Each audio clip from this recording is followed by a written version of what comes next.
Bienvenue dans ton Yann et Frank. Aujourd'hui, t'aimerais-tu ça être un subventionné, toi aussi? Non, mais tu sais, c'est quand même le fun, être subventionné. Puis admettons que t'es proche du pouvoir. Puis admettons que tu veux te présenter à une élection. Puis admettons qu'on te tasse parce que t'as pas été douette dans ta vie. T'aimerais-tu ça être fonctionnaire, devenir sous-ministre? Ah, la CAQ. La CAQ, le parti qui devait arrêter la collusion et la corruption au Québec.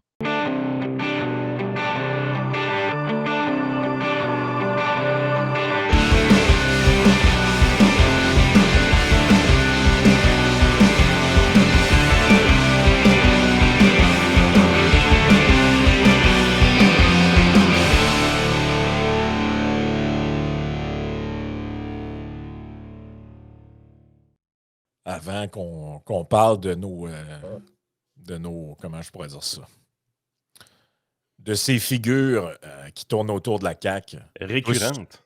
tous plus déplaisantes les unes que les autres. Hier, j'ai vu quelque chose. Sans blague, j'ai vraiment pensé que c'était une connerie.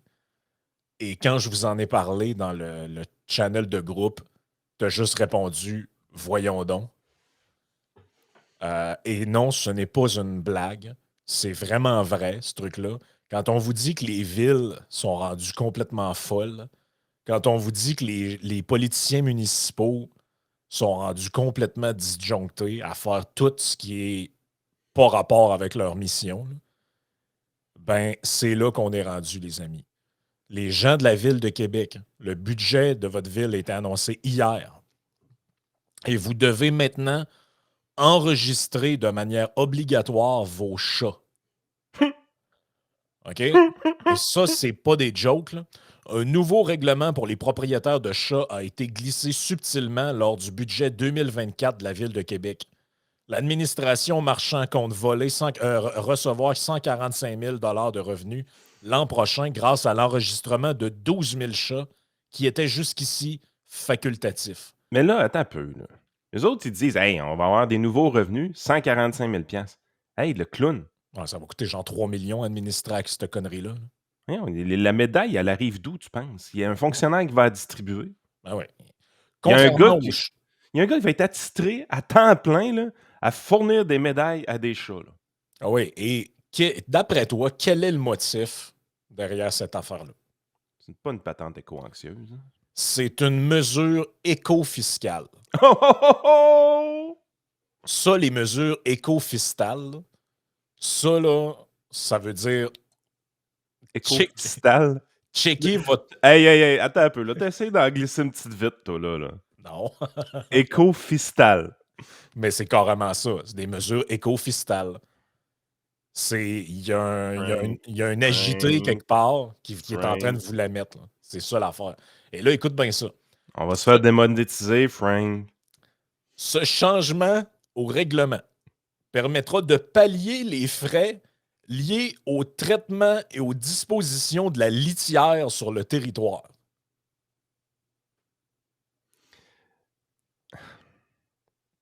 Ils sont rendus à taxer la litière de chat, sacrément. Ouais, ça, c'est l'excuse. Oh oui, mais oublie pas qu'il y a une 3-4 agités du bocal autour de la table qui doivent croire à ça. Marchand, lui, il rit. C'est genre, je suis allé chercher un autre petit 145 000. Il n'a pas été chercher une scène. Il va avoir Oui. combien de gens attitrés à ça? Ben oui, je sais bien, mais les autres, ils savent pas compter. C'est... Hey, à 145 000, tu as le budget. Si tu veux faire un profit, prenons des terminologies entrepreneuriales, si tu veux faire un profit, il ne faut pas qu'il y ait plus que 2 employés qui travaillent là-dessus. Là. En haut de 2 employés, là, tu perds de l'argent avec ta cochonnerie. Ouais. Là. Parce que là, ça va coûter 11 piastres par médaille. Fait que là, si vous avez 3-4 chats chez vous, vous comprenez que c'est ça qui va arriver. Mais là, Et il il y a pas commence de... à être temps que les gens y écoutent pas. Là. Ouais, et il est également obligatoire de stériliser et micro-pucer les chats. Hein? Ouais. Hein? Ouais, les chats doivent être micro-pucés. Prochaine étape, probablement les humains, là, mais on va commencer avec les chats. Là. Hein? Ouais, C'est écrit dans l'article du Soleil. Ça doit être vrai. on est tombé sur la tête. Là. Ah non, mais oui, oui. Oui. Je ne sais pas quoi dire d'autre que ça. Là. Oui. Euh, L'enregistrement, la stérilisation et le micropuçage ainsi que la vaccination sont obligatoires pour les familles s'occupant de 4 chats et plus ou 5 animaux et plus. Depuis le 1er janvier dernier, il est obligatoire de micropucer les chats. Et là, écoute bien, ça, c'est le meilleur bout. À la Ville de Québec, imaginez-vous donc qu'il y a un chef de l'opposition officielle. Lui, il doit s'opposer. Nope. C'est ça sa job, petit Claude. Petit Claude, sa job, c'est de s'opposer au maire de Québec. C'est pour ça que, comme le maire de Québec, il est pour le tramway, comme le maire de Québec, il est pour la guerre à l'auto, et comme le maire de Québec, il est pour la taxation des litières. Ben oui. Claude Villeneuve, chef fantôme de l'opposition officielle, ça c'est fantôme, c'est moi, là, espère que ce tarif n'a pas comme objectif la génération d'un revenu, mais vise à façonner un comportement auquel on s'attend. Ah, mais c'est quoi le comportement auquel on s'attend? Que les gens aient plus de chats? Que les chats chient à terre au lieu de dans la litière? C'est quoi le comportement qui est visé? Il y a un bénéfice attendu d'une mesure comme celle-là. Lequel? Lequel? Il faudrait viser à ce que la mesure ait des effets bénéfiques sur la gestion animalière. C'est des tarés qui utilisent des beaux mots. Je m'excuse. Là. Les investissements de la Ville de Québec pour la gestion animalière sont bonifiés de près de 27 représentant une enveloppe de 456 000 supplémentaires pour un total de 1,7 million de dollars. Fait qu'eux autres, ils prennent 1,7 million du budget pour gérer les animaux, whatever the fuck that means, et ils chargent au monde des médaillons d'11 piastres pour essayer de rembourser ou pallier à cette dette. Mais, OK, je peux comprendre que dans une ville, là, il y a un cas, mettons, pour la gestion des chiens errants ou dangereux. Surtout au 1er juillet, quand le monde déménage, qui sont pas Oh, responsables. Tout ça. des animaux errants, ce genre de. On comprend. Là. On n'est pas cave. Là. Les chats. Et quelles menaces font poser les chats sur la sécurité civile? Ils ramassent les souris au pire. Ouais, c'est ça. En fait, au mieux, ils chassent la vermine. Là. C'est très utile, un chat. C'est pas pour rien qu'il y en a dans des fermes. Là. Frank, je sais pas quoi te dire, man. Ils sont tombés sur la tête. Mêlez-vous de vos affaires. Vous n'êtes pas capable de gérer ce que vous avez à gérer, vous voulez gérer les chats. Ils sont rendus dans vos litières, c'est bon. Bruno Marchand est rendu à la tête dans la litière. Il tasse les crottes, ouais. Il y a une crotte de trop, là. T'as-tu payé ton médaillon? Ben oui. Tout ça, c'est à cause du chat à Sam à Sherbrooke là, qui terrorisait du monde. Ils ont dû s'inspirer de ça. Fait que, Mais honnêtement, je sais plus quoi dire. Tu sais, je veux dire, il y a des limites à péter des coches à tous les jours là, dans ce podcast-là. Là. Je non, sais mais plus quoi dire. mais- Là, à un moment donné, c'est quoi la fucking logique? Là? ben moi, je sais plus quoi dire pour que les gens allument qu'ils ont affaire à des cinglés. Non, mais on est gouverné par des tarés. Là. C'est...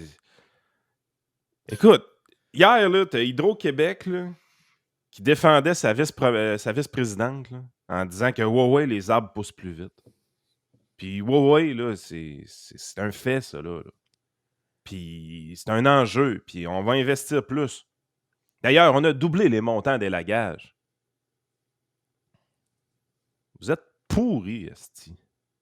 Vous êtes pas bons. Puis le monde s'en rend compte. Les gens s'en rendent compte. Ben oui. On était juste une couple de weirdos à dire dans le temps de façon théorique qu'un monopole, c'était de la merde, puis que c'était mal géré, puis qu'il n'y avait pas de productivité, puis que normalement, si on avait des entreprises privées à place d'Hydro-Québec, il y aurait une saine compétition entre elles, on aurait une entreprise beaucoup plus productive. On prêchait dans le désert parce que le prix de l'électricité était plus faible qu'ailleurs en Amérique du Nord. Ben Yann, je veux pas te reprendre, là, mais pas plus tard que il y a un an et demi, on a fait un podcast du trio pour recevait quasiment des menaces dans les commentaires. Parce que Vincent parlait de la productivité d'Hydro. Vous connaissez rien, c'est notre richesse nationale, on est meilleur au monde. On est meilleur au monde. Les gens sont rendus avec 10-12 pannes de courant par année, mais on est meilleur au monde.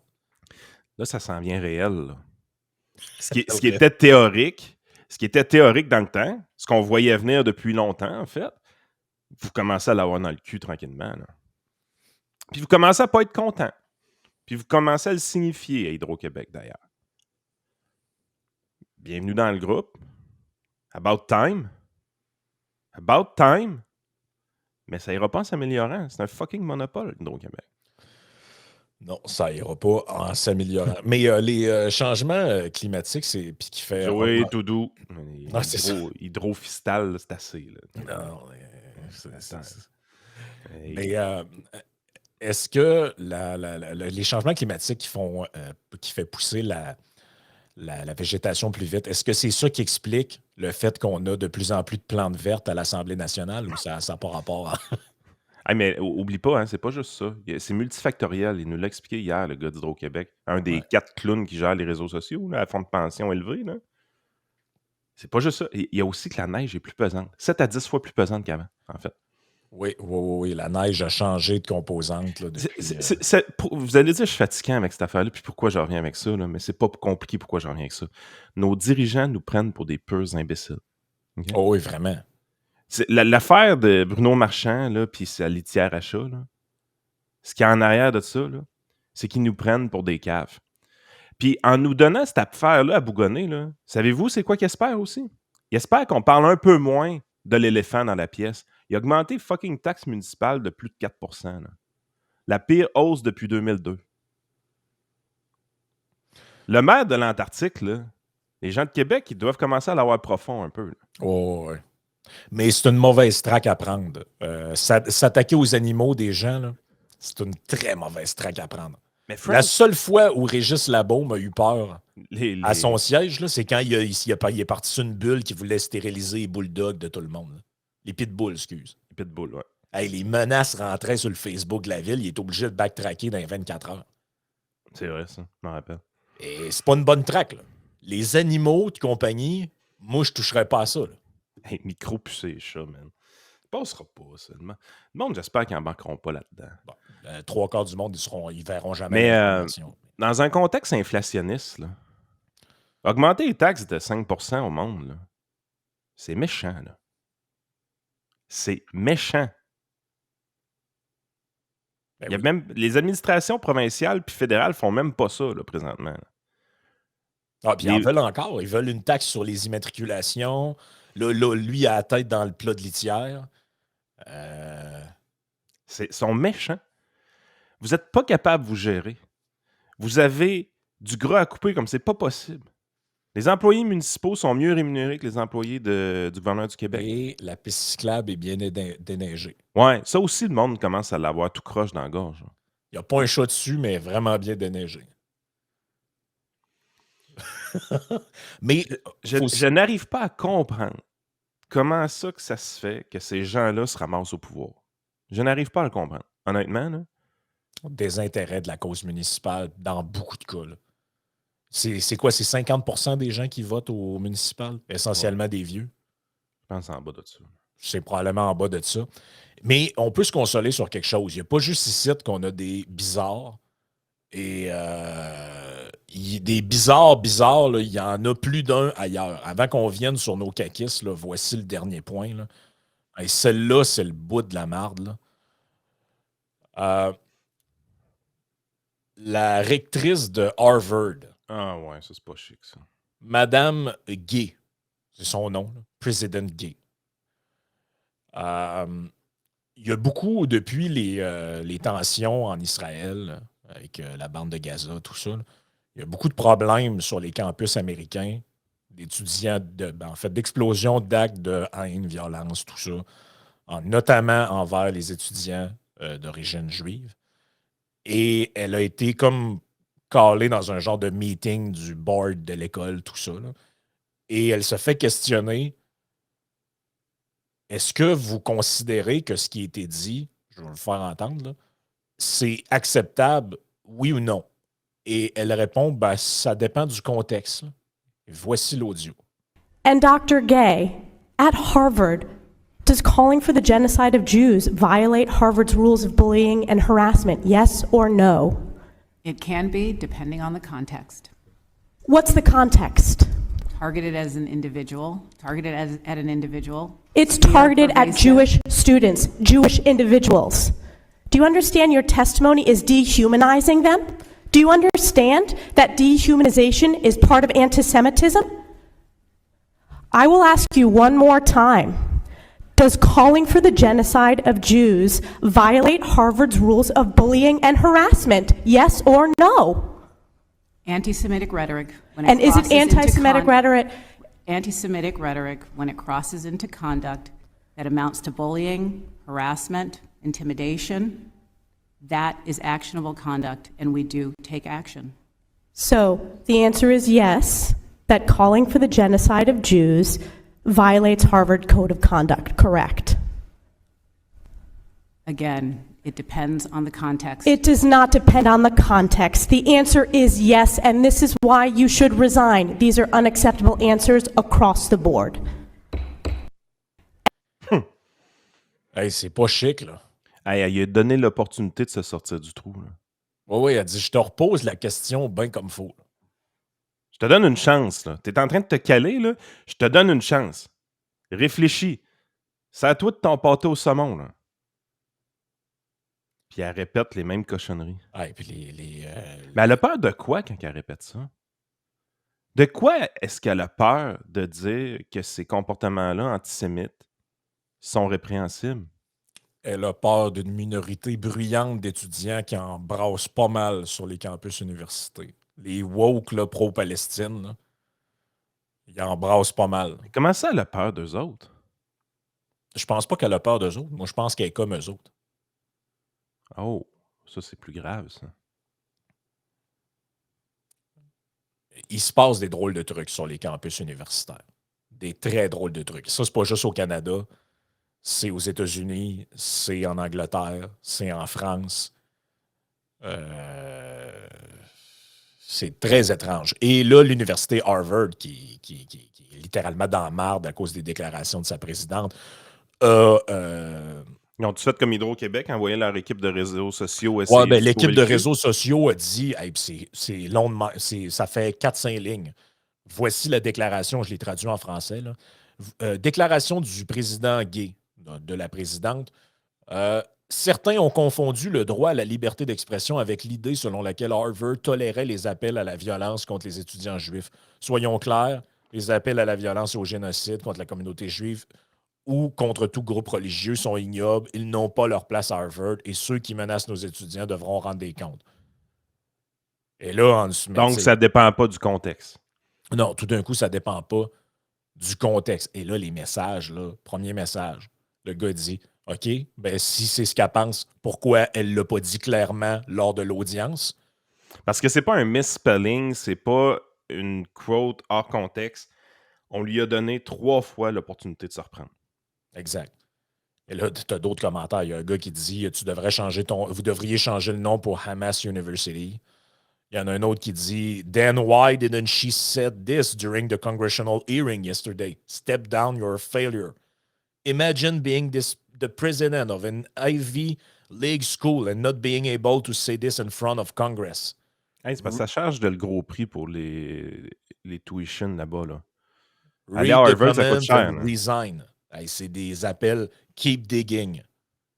She's trying to fix what she said and it's too little too late. She needs to be removed. Elle n'a pas le jugement nécessaire pour occuper sa fonction. Resign, resign, resign. Parce que ça, c'est tout le temps l'affaire. Hein? C'est comme la fille de la FTQ à Dubaï. C'est qu'ils réalisent pas qu'ils ont fait une gaffe tant que ça ne pète pas d'en face avec Twitter. La fille d'Hydro-Québec, la vice-présidente, là, a fini son entrevue avec Patrice Roy. Elle est persuadée qu'elle vient de défendre sa compagnie d'une bonne manière. Ouais. Elle dit, crime, j'ai fait l'entrevue, Patrice ne m'a pas trop challengé, ça a bien été. Ce que j'ai dit, ça devait être cohérent. Pas eu de problème. Elle rentrait à la maison, elle était heureuse.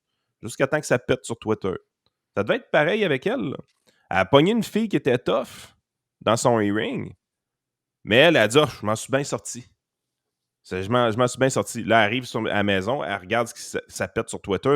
Eh boy, attends un peu, on va y mettre un communiqué. Là. C'est pas correct ce que j'ai dit finalement. Ouais, mais t'as pas le jugement pour occuper ta fonction. T'es pas assez brillant. C'est pas parce que t'as un petit DR en avant de ton nom que t'es assez brillant pour occuper cette fonction-là. Là. Non, c'est ça. Là. C'est très...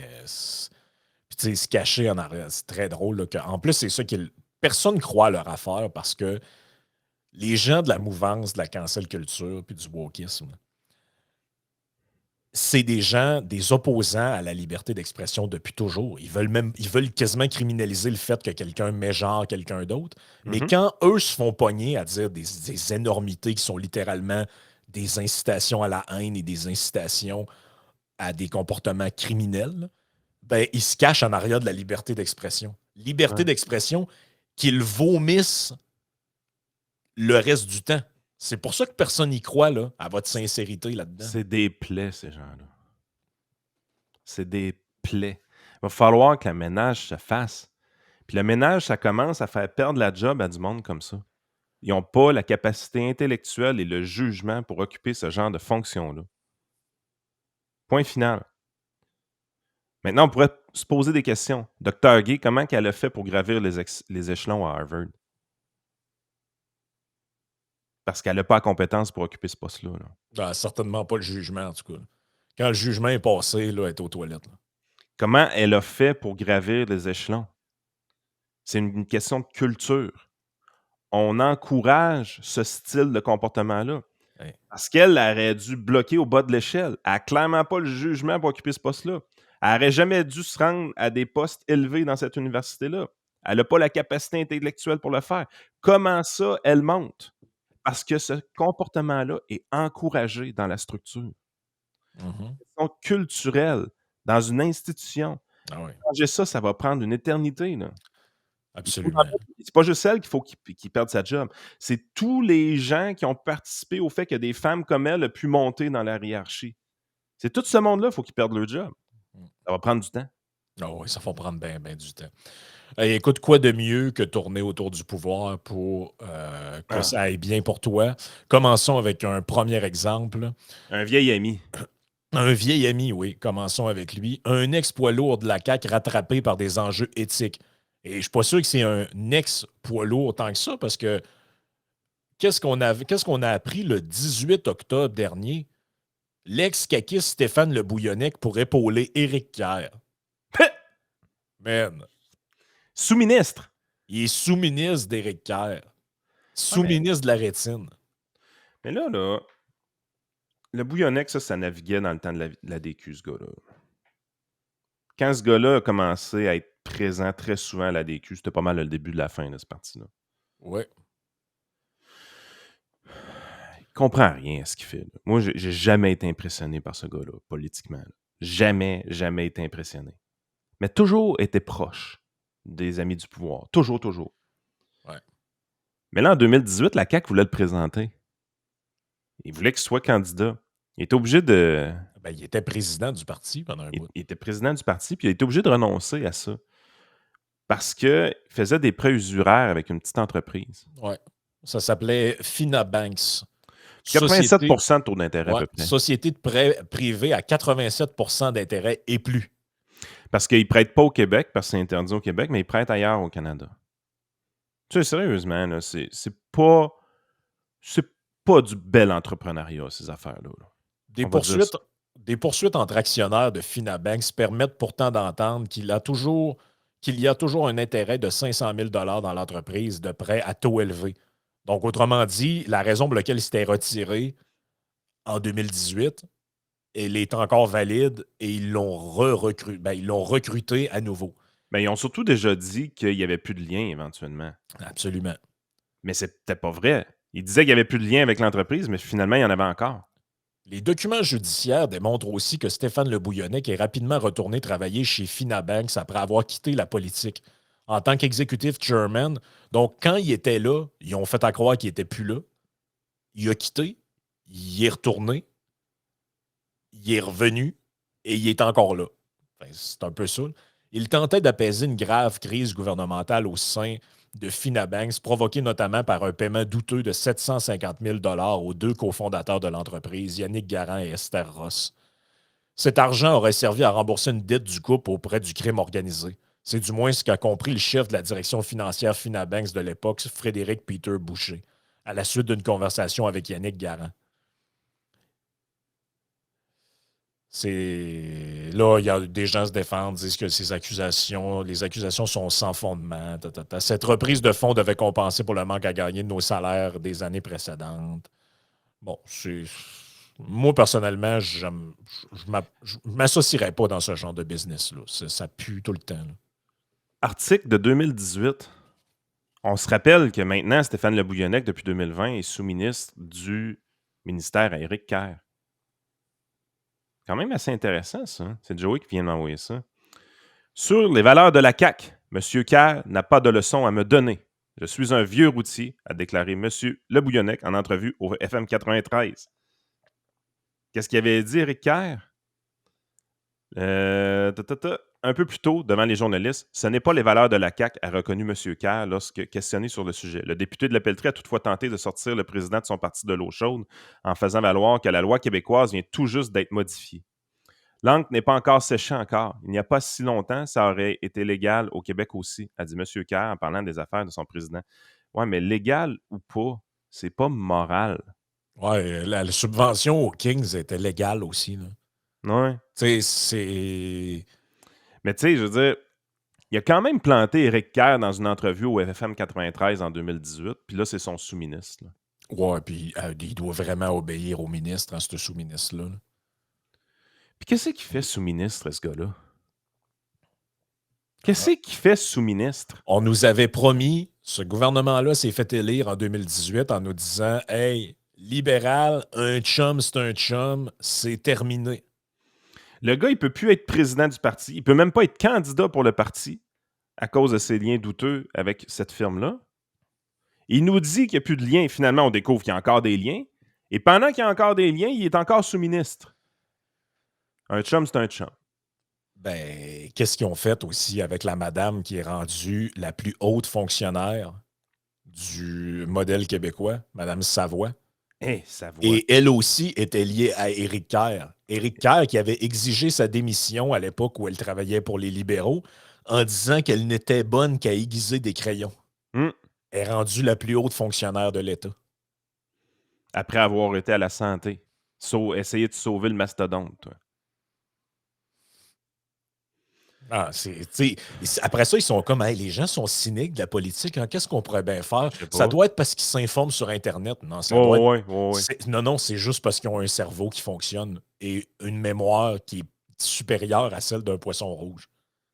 Parce que n'importe qui suit l'actualité, le moindrement, depuis quelques années, sait très bien c'est qui le Bouillonnec. Là. Puis à chaque fois qu'on entend parler de lui, c'est jamais pour des bonnes histoires. Deuxième exemple, parce que, écoute, on n'est pas juste là ce matin. Un chum, c'est un chum. Donc, Québec donne un autre 6,6 millions de dollars dans une firme de satellites appartenant à un cofondateur de la CAQ. Et attention au roulement de tambour, depuis 2018, c'est la 3e fois que le gouvernement Legault remet de l'argent dans North Star. North Star, une entreprise d'exploration, une entreprise spatiale qui essentiellement envoie des satellites dans l'espace. Et on est rendu maintenant à près de 32 millions de dollars donnés à cette entreprise-là. On dit que le cofondateur et PDG de North Star, Stuart Bain, se réjouissait du soutien indéfectible du gouvernement du Québec et des autres investisseurs dans l'entreprise. Les autres investisseurs sont l'homme d'affaires Charles Sirois, cofondateur de la Coalition Avenir Québec, la famille Rogers et le gouvernement du Luxembourg. Charles Sirois, il vaut 1 milliard environ. C'est ce qu'on apprend un peu dans une biographie parue en 2013. Fait qu'aujourd'hui, ça doit être beaucoup plus que ça. Charles Sirois est un éminent représentant de Québec Inc. Il est parvenu à amasser une fortune d'environ 1 milliard de dollars en 35 ans de carrière, une performance non négligeable qui ne le place cependant pas au premier rang des fortunes au Québec. Il compte quelques belles opérations à son actif, mais aussi quelques-unes moins bonnes qui ont laissé des traces d'amertume chez certains. Si ce n'était de la fascination qu'il a toujours eue pour le pouvoir et la politique, et surtout pour les avantages que peut en tirer quelqu'un qui est constamment à l'affût d'un coup rapide, sans doute ne méritait-il pas qu'on lui consacre un livre, car il est assez discret et effacé sur le plan personnel. Associé un temps au PLQ, il a compris assez rapidement que Jean Charest avait son propre réseau et ses têtes, et qu'il ne comptait pas parmi celles-là. Perspicace, il constate avant plusieurs que le moment est venu de créer une alternative au PLQ, car celui-ci court à sa perte. Sous l'influence de Paul Desmarais et de Lucien Bouchard, il s'associe à François Legault pour fonder un nouveau parti politique, la CAQ. À l'instar de Paul Desmarais, Charles Sirois n'est pas un entrepreneur. C'est un unécumeur, un opportuniste au sens le plus péjoratif, prêt à tout, utilisant et rejetant les collaborateurs comme du papier mouchoir, peu scrupuleux sur la façon d'obtenir des résultats. Et tout ça sous le couvert de ses vertus de l'entrepreneurship, que sont la flexibilité et la nécessité de se retourner rapidement. Il n'a rien construit de durable et rafle la crème au passage dans toutes les opérations, un talent tout à fait à sa place dans l'univers des banques, où il occupe depuis quelques années le poste de président du conseil d'administration de la CIBC. Ça, c'est un livre, Charles Sirois, l'homme derrière François Legault. Richard Lehir, 2013. Ouais, ça sonnait comme du Richard de Lehir. Mais écoute, Toujours proche du pouvoir. Vous ferez le tour, les gens qui s'intéressent, là. Faites juste marquer subvention Charles Sirois dans Google. C'est capoté. Ben, rappelle-toi d'un truc qu'on avait parlé, mais ça vaut la peine de le rappeler pour les auditeurs.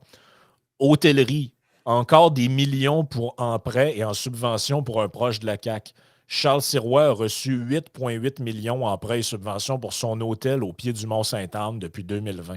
36 millions à une entreprise liée au cofondateur de la CAQ. Lionel Carman, qui a conclu ce marché, dit avoir appris les liens entre Charles Sirois et Pétal MD le jour même de l'annonce du contrat. T'es pas au courant que Charles Sirois était là-dedans.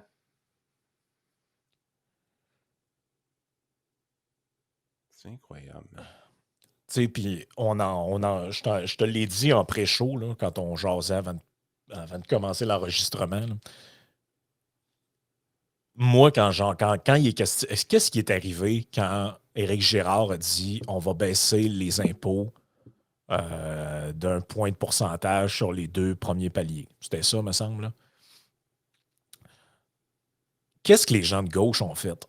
Ils sont sortis sur la place publique en s'arrachant les cheveux de sa tête, puis ils le disent encore, cette baisse d'impôts-là, c'est juste pour les riches. Les riches vont payer moins d'impôts, puis les pauvres, ils n'ont rien. Ils viennent d'apprendre que les pauvres ne payaient pas d'impôts. Là. Mais il y a une grosse déduction, les amis. Mais vous n'avez pas encore compris c'est quoi le modèle québécois, les amis? Le modèle étatiste québécois, là, c'est que les impôts que vous payez, c'est en grande partie à ça qu'ils servent. Donc, plus tu baisses les impôts, moins il y a d'argent à distribuer au Tinami. Exactement. Plus tu augmentes les impôts, il n'y aura pas plus de bains pour les personnes âgées dans les CHSLD. Il n'y aura pas des plus belles écoles. Il n'y aura pas des infirmières moins au bout du rouleau puis des profs moins au bout de le champ. Non, il va y avoir plus d'articles de journaux. Il va y avoir plus de Nordvolt, il va y avoir plus d'enveloppes au Tinami du parti, puis il va y avoir plus de bullshit compagnie qui émergent avec des déroulements de ruban. On a donné 100 millions à un tel. C'est votre cash qu'ils prennent pour faire ça, là. On est la place au Canada qui subventionne le plus les entreprises. On est une des places au Canada qui a le moins d'entrepreneurs. Hello! Hello! Petit lien de causalité entre les deux. Là. Ça vous dit rien, ça? C'est parce que les gens ont la perception que si t'es pas proche du pouvoir, ça vaut pas la peine de partir son entreprise. Exactement. Aussi bien mieux de travailler pour l'État. C'est culturel? Non, c'est pas culturel. C'est le système qui est fait de même. Quand tu décides de faire de la business sans subvention, là, c'est faisable. Il y a de l'argent à faire. Je l'ai déjà dit, la compétition est faible. Par contre, c'est chiant sacrément de voir tout le monde autour en recevoir. Ça devient frustrant. Ça alimente un grand sentiment d'injustice. Je comprends le monde de ne pas vouloir embarquer là-dedans. C'est frustrant pour de vrai. Ben oui, c'est frustrant. Tu te dis, voyons, moi, j'ai un super projet. J'ai demandé, je pense que j'aurais de l'aide. J'en ai pas. Puis il y a un gars à côté, lui, c'est un milliardaire. Chris ouvre les journaux, 8 millions pour des hôtels, 6 millions pour des satellites, un autre 10 millions, c'est une autre affaire. Puis Chris, pourquoi pas moi? Ah ouais, mais t'avais juste à être cofondateur de la CAQ, mon ami. Ouais, puis c'est même pas une question de pourquoi pas moi. J'en veux pas d'argent de subvention à base. Tu disais le sentiment d'injustice, c'est beaucoup dans leur tête, c'est ça qu'ils se disent. Là. Mais le vrai sentiment d'injustice que les entrepreneurs ressentent, c'est pourquoi tu subventionnes mon compétiteur? Mets-toi dans la place à la place des gars qui ont des autobus électriques dans le coin de Drummondville, puis que la loi a été changée dans leur face pour qu'on crée un monopole pour Lyon Électrique. C'est-à-dire, si tu obtiens des... Tu sais, ils achetaient des parts, je pense, pas des parts, mais des parts, des bus parts, ils achetaient ça au nord des États-Unis. Ben, la loi a été faite que tu dois construire ton autobus juste avec des parts québécoises. Il y avait juste Lyon Électrique qui faisait ça. Il y avait juste Lyon Électrique qui était assez cave pour utiliser seulement des pièces québécoises dans le patente. Ben, Christy, il ramasse un quasi-monopole à cause d'un changement de loi gouvernemental qui favorise ça. Mais toi, à la place de ces gars-là, disent hey, on en fabriquait, nous autres, des autobus électriques. On s'est fait damer le pion par le gouvernement. Oh, c'est n'importe quoi. Puis on présente ça, hey, on va créer de l'emploi. Non, non. Créer quel emploi, Christy? Lyon Électrique est en train de congédier du monde tellement qu'ils sont pas bons. Tu sais, je veux dire, vous êtes mauvais, vous ne savez pas ce que vous faites.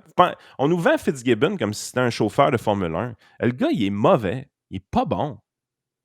Charles Sirouet, 1,19 milliard de dollars sa fortune estimée en 2021. C'est quand même pas une grosse progression depuis 2013 pour un gars qui était déjà milliardaire en 2013. Mais tu sais, ces estimations-là, c'est quand même un peu tough, là. Il était 17e selon Art Bacon en 2021. C'est incroyable. Ça alimente vraiment le cynisme là, dans la population. Puis, qu'est-ce que tu veux, là? On sait bien beau dire on n'en parlera pas, ça dérange, puis c'est pas le fun. Mais Chris, c'est ça pareil. Mais regarde, on va descendre la liste des milliardaires à partir de Charles Sirois. Charles Sirois, tu regardes ses affaires, tout ça, président fondateur de la CAQ, toujours été proche. Puis il a fondé la CAQ parce que le PLQ, il avait de la misère à avoir ses entrées. Fair enough. Ouais, en gros, c'est ça qu'on comprenait. Hein, c'est qu'il il voulait être au PLQ, puis Jean Charest, il a dit j'ai pas besoin de toi, j'en ai d'autres. J'ai déjà mes chats. Hey, regarde. 16e, Richard Fortin. Blablabla. Qu'est-ce qu'on découvre? Bien rémunéré à la Société Générale, mais en rejoignant Couche-Tard, il avait l'occasion d'avoir une participation dans l'entreprise. Donc, ça vient du secteur public. Ça, le Richard Fortin vaut 1,1 milliard aujourd'hui, mais il a décollé à la Société Générale de Financement. Sharon Azrieli. Tu n'as des liens. L'Ordre national du Québec, Fondation philanthropique, Pologne, Seconde Guerre mondiale, immobilier, chanteuse de... Ah ouais. Fille d'un magnat de l'immobilier milliardaire et chanteuse d'opéra, Sharon Azrieli. Bon, on la connaît même pas. C'est quand même impressionnant. Guy Laliberté, évidemment. La famille Molson, 1,75 milliard. Elle a été aidée un peu avec le Canadien de Montréal. Hein. Je penserais bien. Non? La famille Kruger. Toujours été quand même assez proche du pouvoir. Philippe Fayet. Appartient à la classe des milliardaires décrocheurs. Bon, OK. Je ne connais pas, lui, Philippe Fayet. Jerry Slawski. Je l'aime bien, lui. Ça, c'est un de mes préférés. PKP, 2,42 milliards, 9e. Comment ça, PKP, 2,42 milliards de fortune, puis il y a des entretiens privés avec François Legault, juste? Hein? 2 fois cette année. 2 entretiens privés. Ouais, puis comment ça qu'il y a 2,quelques milliards de fortune, puis moi, il faut que je donne de l'argent à TVA? Ouais, je peux-tu le savoir, moi, ou... C'est quoi le rapport? Robert Miller, la famille Rossi, Jacques Damour, dans le coin de Couche-Tard, Serge Godin, Jean Coutu, 3,39 milliards, M. Coutu quand même. Alain Bouchard, 5 milliards. C'est pas négligeable ce qu'il a fait Alain Bouchard, pareil. Lui, il m'impressionne parce qu'on n'a pas l'impression, justement, que le gouvernement a été dans ses affaires tant que ça. Non, même, j'ai plus le feeling qu'il a fighté contre le gouvernement plus que d'autres choses. Hey, famille Desmarais, les liens avec le pouvoir, est-ce qu'on a besoin de les démontrer? 5,8 milliards. Et Saputo, 6,9 milliards. Ouais. Ah, c'est payant, cette industrie-là. Écoute, on va passer à la partie Patreon. Joignez-vous à nous parce qu'on a un dossier intéressant sur la liberté d'expression. Comment se porte la liberté d'expression dans le monde actuellement? Ça va pas super bien.